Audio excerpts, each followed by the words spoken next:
Oh, jeez. Here we go. I know, you can't understand me, but put down the stapler or I will electrocute you. While Detective Pikachu might not have resonated with mainstream audiences as Warner Bros. Would have hoped, for those that have enjoyed Pokémon, this will come as a welcome surprise. There's a lot of love and appreciation from the visual team that clearly went into this to make it so enjoyable. For a lot of the first act, I was in genuine amazement that they were able to pull this off and make the world feel so natural. I'm very intrigued by the effects on this, as it's fully CGI, but it almost feels as they based it off puppet models or something to make the characters move so well. The story is okay with some stronger moments that work better than others. I actually found the mystery element to work quite well. It gives you hints throughout, but it had me guessing as who to trust for at least the first act and part of the second. The music is fine at times, but maybe they could have used a little bit more influence from the games. The cinematography is fine, but nothing special. However, I'm sure only 10% of people probably noticed this, but I have no clue how Detective Pikachu of all things was shot on film. And I'm not complaining at all, as it looks beautiful.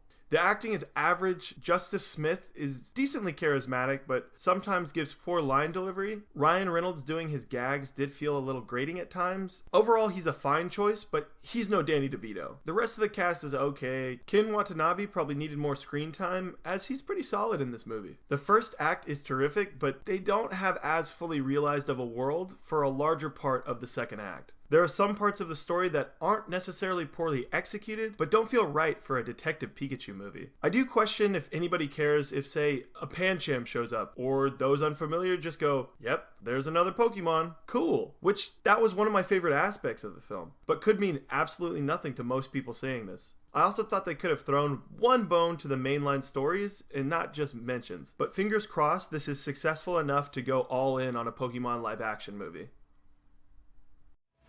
Listen up. We got ways to make you talk. Or mime. Yeah. So tell us what we want to know.